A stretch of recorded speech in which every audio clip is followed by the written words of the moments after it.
What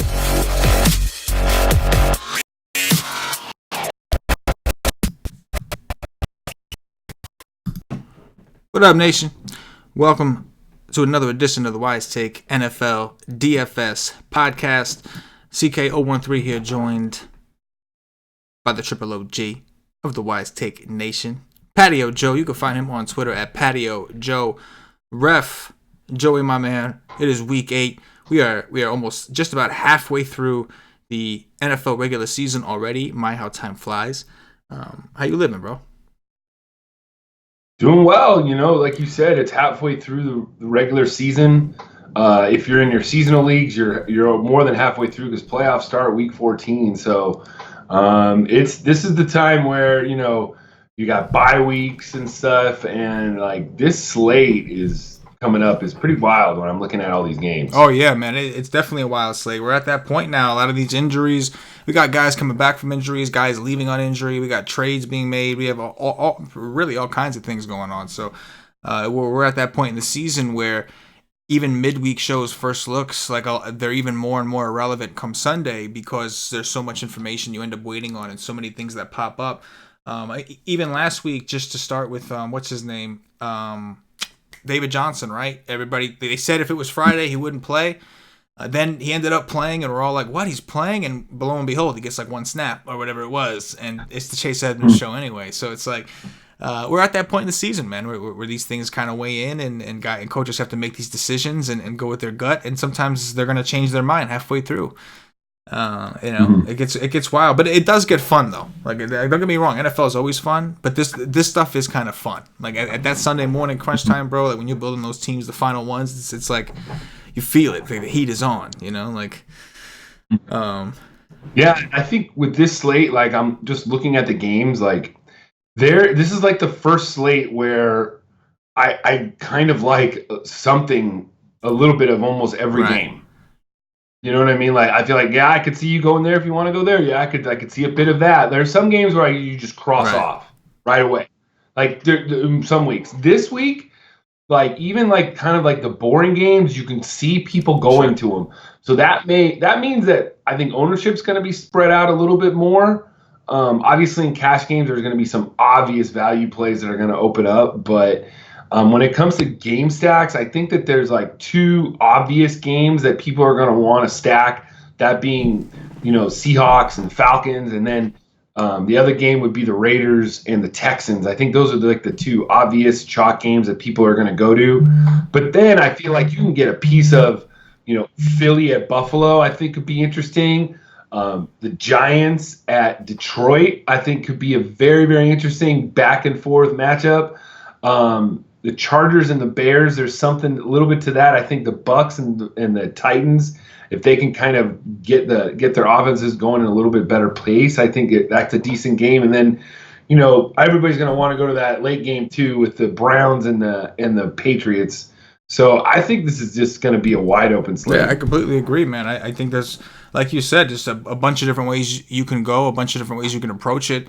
And there are a couple of things that I'm sure injuries will open up some value, as we know, and there's some already that's kind of opened up going into the slate. So I'm with you. I think it's going to be a fun week, and I think it will be kind of wide open. Last week I know that Rams game pretty much busted because Atlanta, Matt Ryan got hurt. They didn't do their end of the bargain in that game. So, you never really know what's going to happen. Let's go ahead and let's dive right in, Joe. Let's start off with some quarterbacks, man. Why don't we try to break this up into tiers? I know, you're going to talk about FanDuel, I talk about DraftKings, but I guess like let's break this up into tiers a little bit with quarterback. If you're going to spend up for a quarterback, who do you think are the guys you're thinking you would do it with? Yeah, I think if I'm spending up, I think that's going to be the decision in cash this week. It's going to be between either Russell Wilson or Deshaun Watson. And it's just going to be like how your Bills want to be, because I feel like you're going to want to pair them with the obvious receiver, Lockett or D-Hop. So it's basically pick your poison. You know what I mean? Like, I feel like right now, my gut says go to Deshaun just because I feel like that game could be a little bit more back and forth. It has a higher total. They feel like the Raiders are going to come to play a little bit. And, Russell Wilson could come in. We might have Matt Schaub. There's no more Mohamed Sanu.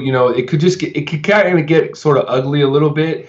And I don't know if the Falcons will play their part a little. And so it might be to where Chris Carson's game is running a little bit more, and Russ is not going to have to do as much. I just don't think that, we want Russ when he's down, when he gets down like 21 points. That's when you want Russell Wilson.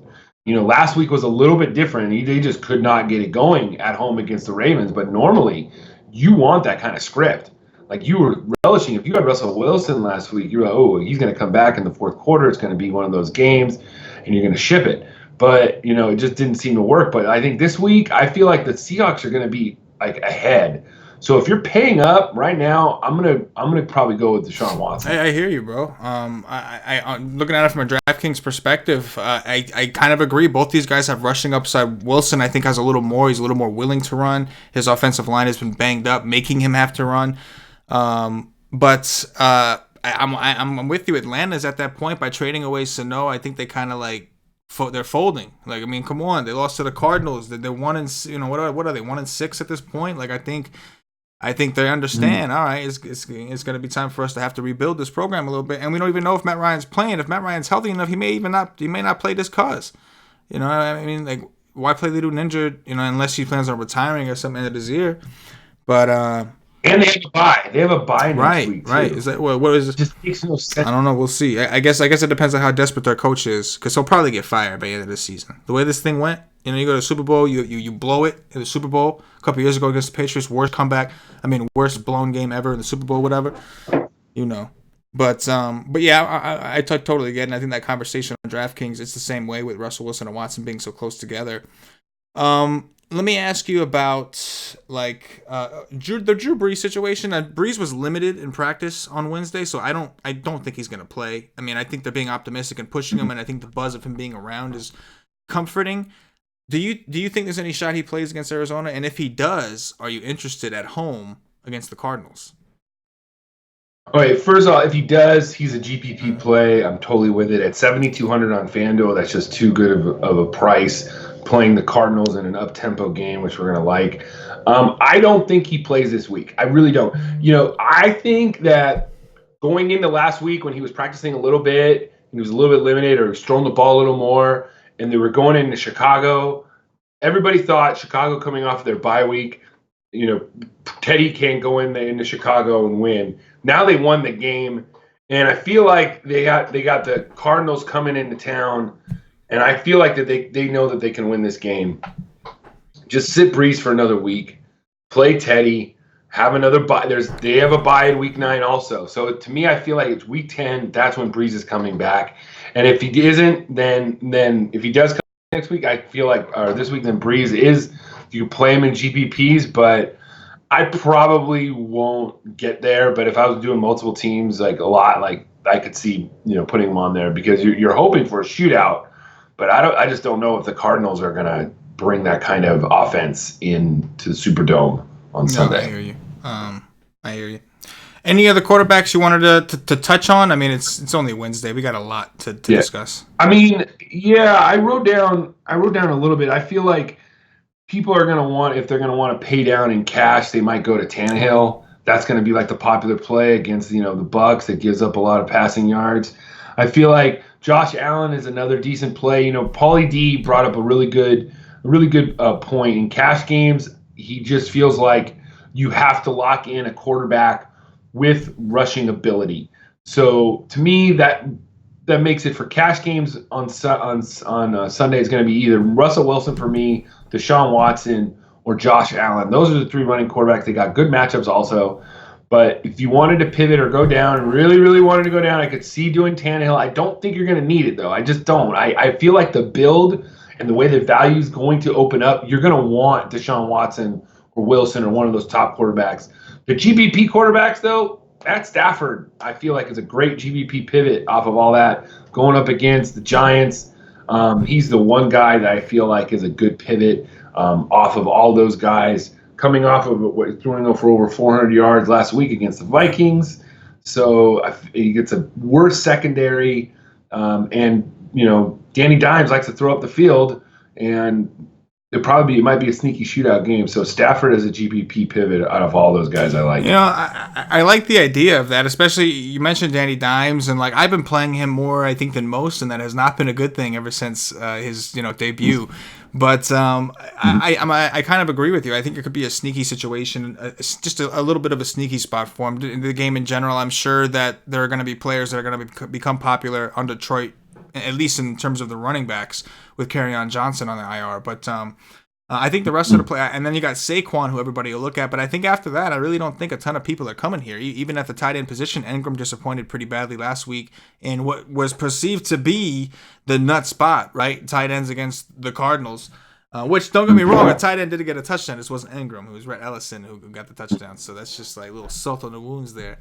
But yeah, I think that could be an interesting game, and Stafford's certainly in the mix as well. Any interest in Josh Allen against the Eagles? We like to stream quarterbacks against them in the pass game. Do you think Allen is really capable of being one of those quarterbacks, or do you think he's just a different type of quarterback and it doesn't suit his needs? Yeah, no, I like him. I brought him up a little earlier. Yeah, I like Josh Allen. He's got that that terrible Eagles secondary. He has the rushing ability. And I think that this game, I have a weird read on this game. I don't know. I think the Eagles might come to play, but the Bills defense, I think, is going to play better than it played last week. So I don't know how that's all going to work out. And the Bills defense didn't play very well. Now they got the Super Bowl champs from 2 years ago coming into town. They've been struggling. They need to win. This is probably like their hardest game in the next 4 weeks for the Bills. So it's going to be a good game too. But yeah, Josh Allen be pretty safe if you wanted to roll with him in cash because he's going to have that rushing upside, as well as he could also throw bombs all day because of that bad Eagles secondary. Absolutely, all day, deep throwing. John Brown, strong arms. Let's go to running backs, Joey. What about the spend up running backs? What are you looking at now? Is it just Saquon? It's weird. Running back, I think this week is a little bit difficult more than any other week. Like you got C-Mac in his hardest matchup of the year, and he's 9,600. I'm not going to pay that much. I'm just not going to do it. I will fade it. And if he goes off, because you got to figure what do you think he needs to really really do you in, or you have to have him 30? You know what I mean? To really do you in, he's gonna need. I think I would say at least a bottle, right? Right. I mean, at least, right? To really let somebody do that to you. Yeah. At least. I was gonna say beer, but I don't think you could drink enough. I think you would drown from drinking beer before you got to that level. But I get your point, though. Yeah, I get your point. Even with volume, is volume enough at that point, right? Like if it's going to be that inefficient, because what we did see against Tampa Bay the first time, he did not have a good game. Granted, that was on short rest, yada yada yada. San Francisco's been good, man. Real good. I get it. And for Barkley, to me, he's 8,600. He just hasn't lived up to his expectations this year so far, and I know he's been hurt. And Dalvin Cook ran all over Detroit last week, so you figured that's what they're going to want to do. He's going to be popular. I just don't know. He had, with the ankle issue and stuff, he's been getting nicked up during games. In cash games, you really want that. You want something safe. To me, I feel like the guy that I would lock in right now in cash games that's somewhat up top or in the top tier is Fournette. He's just been the safest, one of the safest all year. He's getting 29, 20, 23, 29 attempts in his last 4 games. So he's going to get the opportunities on a short week against your Jets at home. To me, I feel like Fournette is probably is just a great cash play to lock in. And then we got to talk about our boy Todd Gurley going across the pond playing the bad Bengals. He's getting the volume. There's really nobody else in there, to get carries away from him unless you see that they're going to just blow him out. So then Darrell Henderson will come in late, but that probably means Gurley probably got a touchdown or two. So to me, I feel like the two guys up top, Fournette and Gurley are like the most safe in my opinion right now. But I could see how Barkley will become very popular, and I could see very much weighing on him. I just don't know about how healthy he really is still on that ankle. Yeah, That's you definitely make a good point with Saquon. We haven't seen him live it up to the potential. We haven't really seen the Giants' willingness to use him the way that we all want them to use him. So that could change this week if the game is more competitive. If the Giants really want to win. Maybe Saquon's feeling a little bit better. I don't know. It's a possibility. It's Saquon Barkley. Fournette makes sense from a volume perspective on DraftKings, especially where you're rewarded for volume. I'm just getting concerned about ceiling because he's having a hard time. If he doesn't find the end zone, my man's rushing for over 100 yards and it still is only getting you a 19. We got other running backs who are cheaper and just doing dirties. It just makes it difficult. I think Chris Carson's kind of interesting going up against Atlanta. Atlanta's been good against running backs, bro. They've been good against the run, but at a certain point, like we saw against the Rams, like at a certain point, you just kind of get beat down, and we saw it with the Jets. The Jets' defense is actually not bad, but when the offense struggles to do anything with the ball, and the defense is constantly on the field, constantly in bad field position, everything else, it's just the defense is eventually going to break. So I think Chris Carson, if you're not playing Wilson because you're worried about potential blowout, I think Carson is a guy you have to be looking at with the volume that he gets. And really, like, my favorite plays right now, or at least they could be, all hinge on injury. Alvin Kamara, who we didn't talk about, he missed last week. He's limited still. We might be able to get Lat Murray another week, who smashed last week against the Bears. We might be able to get them against Arizona. So I think there are like some interesting options. Like, and then even with the Detroit situation, I know I'm kind of skipping ahead. That's a whole other ball game with Kerryon Johnson now in the IR. We got at least for this week, we got Ty Johnson and J.D. McKissick. Yeah, exactly. Ty Johnson, J.D. McKissick.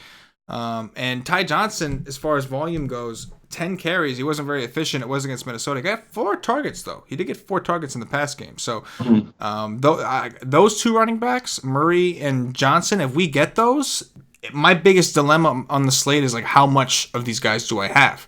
Right? Like, anything can happen. There is a ton of variance in football, but, like, I look at this and I'm just like, I'm salivating, especially when I'm not overly excited about the other running backs anyway. I like some, but I'm not, like, overly excited about them. You know what I mean? I could get it. Yeah, no, I agree. Like, to me, like, Latavius Murray is like, if Kamara's out again, which I think he might be in one more week, even though they did let Zach Zenner go. So that might mean that he's coming back this week. If Lat Murray's playing, he is going to be with cash game. He's just going to get the volume, especially if Bridgewater's in it too. They're not going to pass as much and stuff like that, I'm thinking. So I like that. And, Ty Johnson is less than McKissick on FanDuel. He's 5,200. That's insane. He's probably That's crazy. How much is McKissick? 54. That's wild. Yeah. So he's going to be he's going to be quite popular too. A couple other guys though that I wrote down, definitely, I think Marlon Mack is in a good spot at home against the struggling Broncos that just got embarrassed. Everybody forgets how embarrassed they got a couple weeks ago. And then probably this is like the last time I'll probably bring this guy's name up, but he is like, the coach was on record saying like he was an idiot for not running the ball more the other day, but he's facing the Chargers. David Montgomery at 5,700. I feel like he's definitely a GPP pivot off of those players in that area, and I just think that the Chargers they're going to try and run the ball on the Chargers. They're not going to try and have Trubisky pass it that much on Sunday. It's two bad teams right now, and I just think that if any time the rest of the year you're going to play Montgomery, it's going to be this week against the struggling Chargers. I know it's kind of crazy, but he's in that. It's just matchup and price, and I feel like he can fall in the end zone twice if he gets in. And they get in that area, they can get to the red zone. Get all up in that red zone.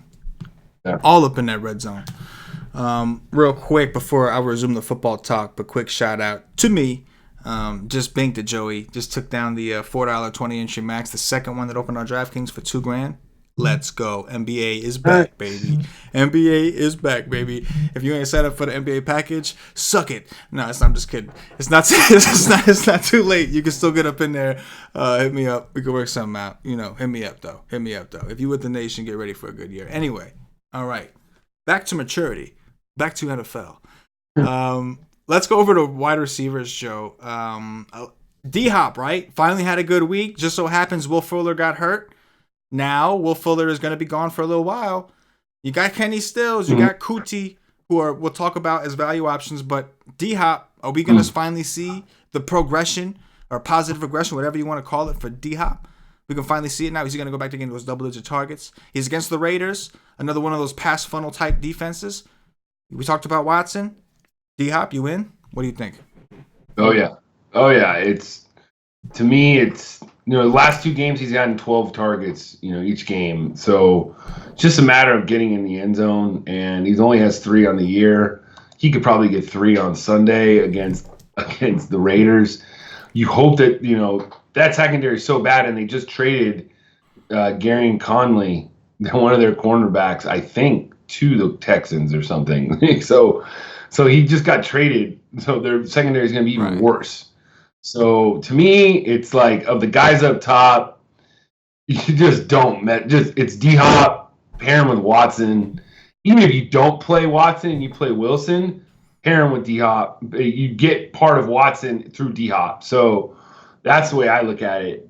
So it's just, to me, D-Hop is the number 1 receiver this week. Yeah, I'm with you, bro. I think that it's really hard to genuinely contend that statement unless you're doing it for the sake of game theory. Then I understand. Anything goes, right? There's always a variance. So for the sake of, he's going to be popular, so I'm going to pick someone else. Then I understand it. But logically, it just looks like an awesome situation for D-Hop. What other receivers up top at least stand out to you here, Joe? Bounce back for Cooper Kupp. What are you thinking? Yeah, I think bounce back for Cooper Kupp is in line. I mean, the Bengals aren't going to be able to stop anybody. And I think of anybody in that game that I like the most, it's going to be Kupp. People won't be going to him that much. So Chris Godwin, I kind of like, but I just feel like it's more of a Mike Evans week. It's just an inkling I got. Michael Thomas is pretty safe too. If you really want to go up top, I don't mind that either. But to me, it's D-Hop up top. And then, in the mid-tier or sort of getting towards the top, I would probably go for, just to get a piece of Russell Wilson, and I would probably go with Tyler Lockett at 7,200, even though his price is up a little bit on FanDuel. I still like it. You're going to be able to get a piece of that offense just through Lockett and a piece of Wilson. So to me, Lockett is also the mid-tier play. Lockett, ticket. I'm with it. One thing that'll be interesting, we know Evans and Godwin, they're like doing incredible things with that pass game out there. We've seen some of the numbers, whatever you want to say. They're going to be very low on this week because it's Tennessee. They're coming off of a bye. Tennessee is a slower paced team. Their defense is pretty good, right? Their ownership's going to be really low. Any interest, or is it just more like it's interesting, but I don't know if it's interesting enough for me to have any? Yeah, I just think I think if you were going to do it like a Tannehill team or something like that, I could think putting one of those receivers with it. I like Mike Evans, I think, more than Godwin this week, just because people will just flock to Godwin, and Evans has just as much ceiling. And I feel like he's got a height advantage over Malcolm Butler, who's going to be covering him pretty much most of the day. So to me, I like Evans the best. And yeah, Evans the best for sure. Yeah, no doubt. No doubt about it. Any interest in like Odell Beckham at 65, or are you done with this whole waiting for the Browns offense to click thing? No, wait a minute. When you're talking to me, I after week 1, I said the Browns were done. Remember? I was like, they are. Okay, so yeah, no. To me, it's like guys we got to talk about. I feel like other like really, really good cash game plays that you're just going to lock into that third spot. You have like a few that we could talk about. Kenny Golladay in a great backbound spot. I feel like the herd will be like, yeah, he's in a great bounce back spot, so you just lock him in. This is what you got to do. And that's not necessarily true just because we all think he's in a great bounce back spot. Let's make sure the numbers kind of line up. But it looks good. Cortland Sutton, now that he has pretty much all the targets going to be going to him, we know what Flacco likes to do.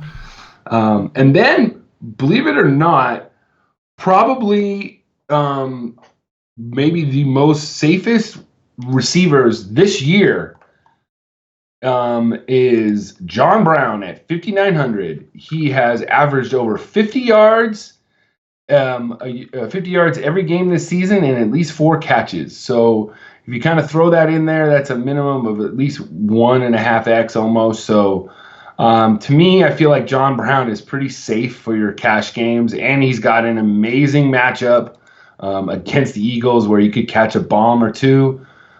Be looking for Tyrell Williams, who's going to be coming back this week. I like him too. And then we could talk about the 2 other receivers in Houston. And I feel like if you get D-Hop, obviously if you're logging D-Hop into your cash games, you got to, if you're going to do your stack with them, either do it with either Stills or Kuti.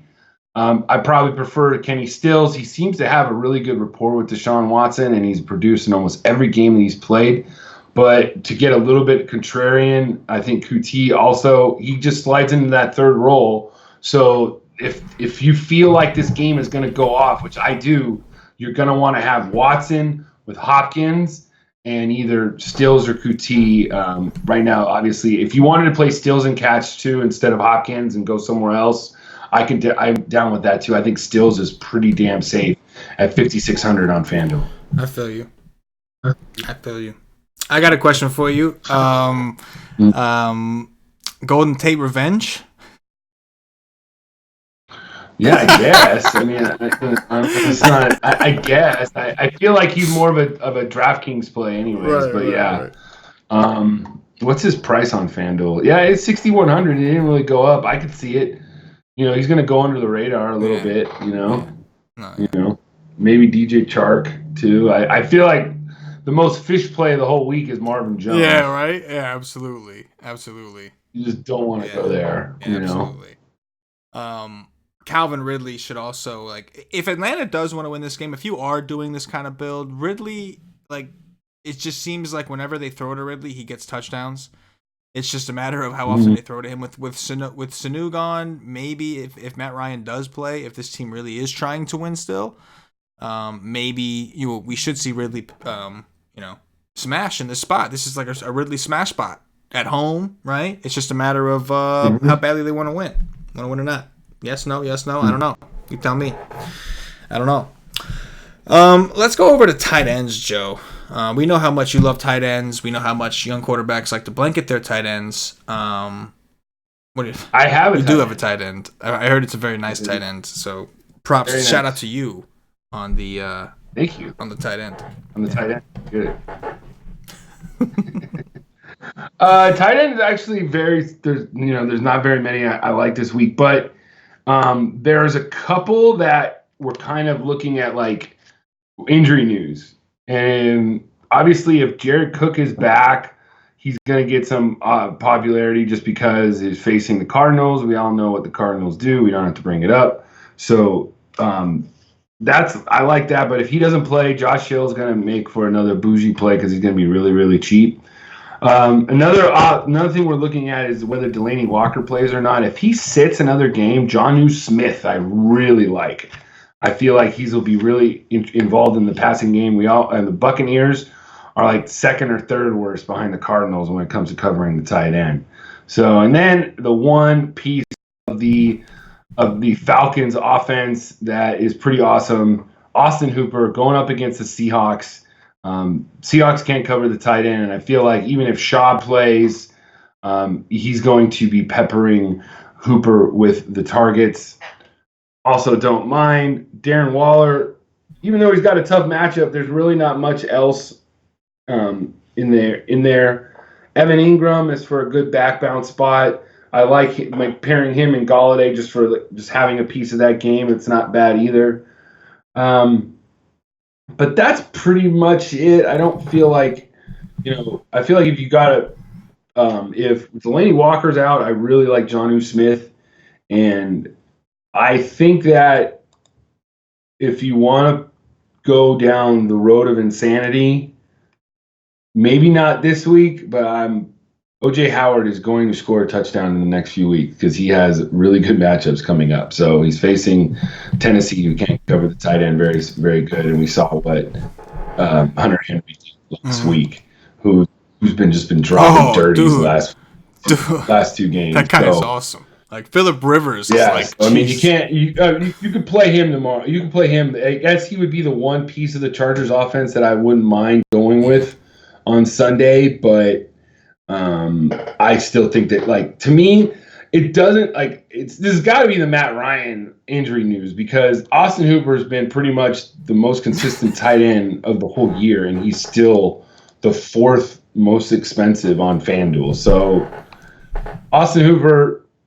pretty easy play at 6,600 for FanDuel. Yeah, no, I'm with you, man. Darren Waller on DraftKings, his price has finally risen. He was 4,700, which was a misprice. I was just so heavy on like Hunter Henry, and Henry did well, but Waller doubled the score. He just went balls out. But his price is up now. I'm with you on Hooper. He's been super consistent. I'm not afraid to go back to Ingram. I'm with you. I think that game is going to be sneaky high scoring. Maybe sneaky is not even the right word. Ertz, just watching him at 51, just watching this horrible season he's having, it's painful. It's just very, very painful. I just don't want to believe that it's real. But maybe against the Bills, his ownership slides down, and maybe this is a situation where they do need a guy like Ertz. So it's interesting. And you'd mentioned, just to get away from the tight ends, you mentioned the running situation. The Bears are like one of those teams to a T. Even last week, Latavius Murray didn't come out the gates killing him. It's just the offense was so terrible that the defense just got tired and just got worn out. And I think that this is going to be an issue if the Chargers defense can, keep Trubisky as Trubisky, I guess. Just don't let him be something he's not. I think we could see Eckler or Gordon, and that's the situation. It's which one, but I think we could see one of those guys, if not both, actually have a pretty solid game. It's just, I hate that guessing situation. You know what I mean? I hate it. But yeah, tight end, pretty interesting. One other thing. I think that Jacob Hollister. I don't know if this is real. I don't know if it's real. But Jacob Hollister is 2,900 on DraftKings. We know Will Dissly is out for the season. Unfortunately, Achilles, just a bitch of an injury. But he's 2,900. He got 6 targets against Baltimore. Only caught 3 of them, but he did get 6 targets. So just food for thought against Atlanta if you wanted to punt the position, just a maybe. You know what I mean? I'll look into that as you get deeper before I start talking about that shit live on the air, which I already did, But tight ends, Joey. I'm sorry, defenses, Joey. Any of them stand out to you? Yeah.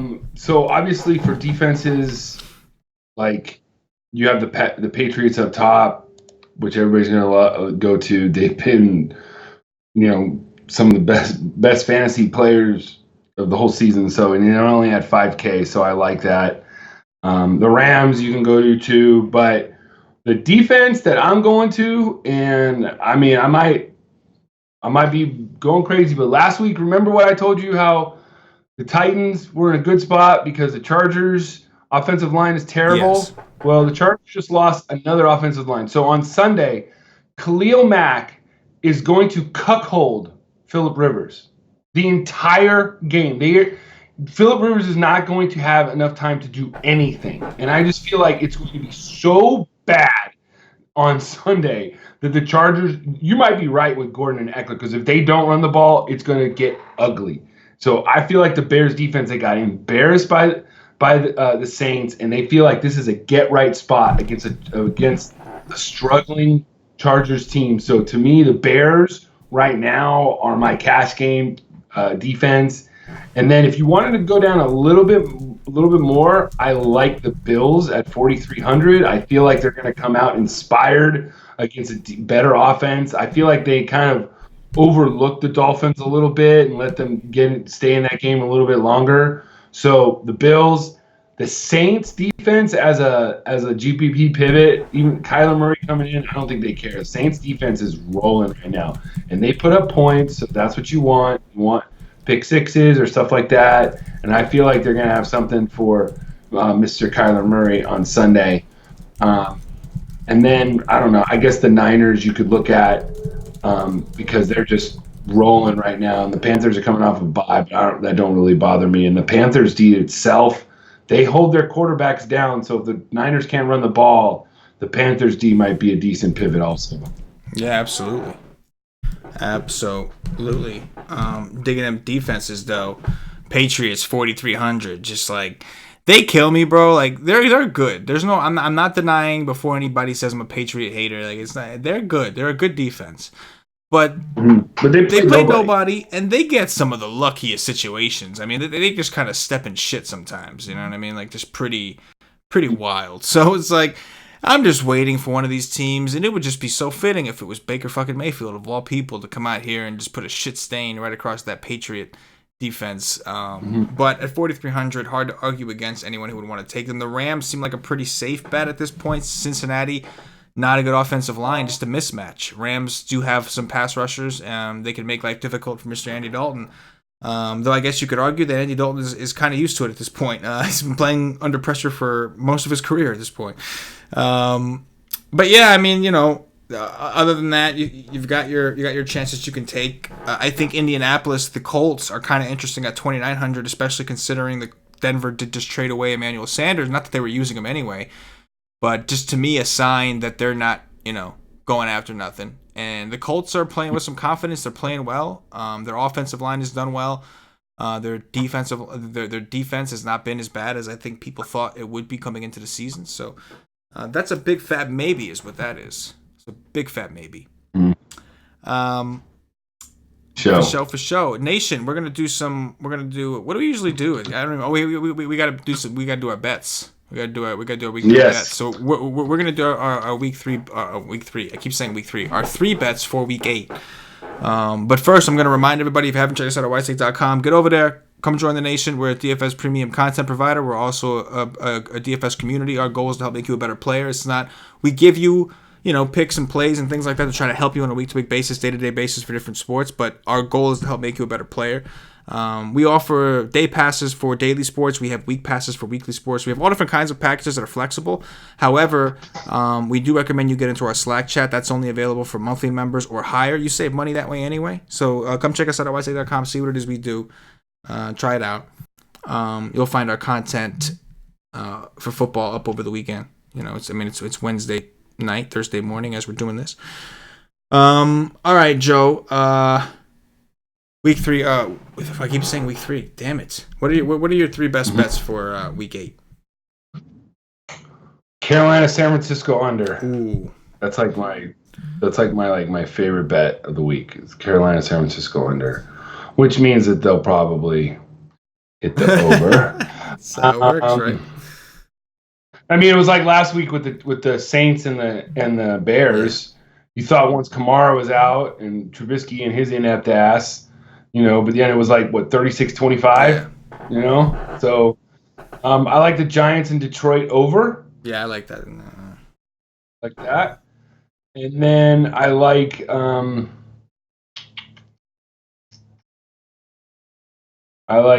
what's the Seattle? How much are they favored by? Or there's no line? Right now it's 3.5 for now. I think that's assuming that Matt Ryan is playing 3.5.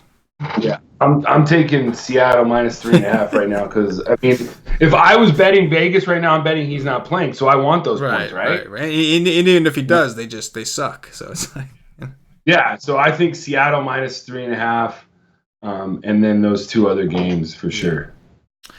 I'm actually with you on a lot of this stuff. The Giants over I do like as well. I'll start off with that. I'm gonna go with the Buffalo Bills at home minus 2.5. I would have preferred them at the 1 they opened up at, but I could take 2.5 as long as it's not 3. I don't think I want it at 3, but anything under 3, I'll ride with the Bills, and I'll go with the New York Jets plus 6. Kind of homer out a little bit. I think Darnold maybe bounces back. We'll see that he's going to be in a similar situation, but I think 6 points for either of these teams is kind of a stretch because I think both defenses are actually decent. So we'll do that, and that is going to do it, Nation, for the Wise Take DFS podcast. If you are watching on YouTube, please click that thumbs up, that like button. If we can get 60 likes on this video, that would really, really help us out. We'd really, really appreciate it. So just do it. Don't be an ass. Just do it. You're watching it anyway. If at this point, if you're already like 40 minutes into this, you're obviously down with us. We just hung out for like 40 minutes. Just hit the like button and subscribe to the channel if you. I've been edging this entire Joey's time. been edging this whole time. If you don't know what that is, like, how can you if you not don't know what that is, you need to DM Joey and he'll educate you. I do recommend, you got to be 18 or older though to hit Joey up. I don't think people under 18, aside from his own kids, are allowed to talk to him. At least not at certain hours of the day, I'll say. But yeah, subscribe to the channel if you are new. If you're listening on iTunes or Podbean or any of that thing, just leave us some 5-star reviews, give us some feedback, do the dirty, drop 7s because that's the nation way. Joey, anything in closing before we get up out of here? No, man, week 8's going to be crazy, dude. I'm telling you, there's so many games to go to. So it's trying to lower your player pool is going to be big, I think. Yeah, no, absolutely. I agree. It'll be fun, though. Wise stream for those of you who are subscribed on Saturday, 12:30 p.m. Eastern.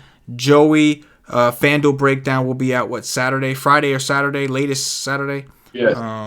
Paulie D's DraftKings breakdown will be up there. My article will be up there. All that shit will be up there by the weekend. So come rock with us, see what it is. For Patio Joe, for myself, the entire Wise Stick Nation, as always, good luck. Yeah.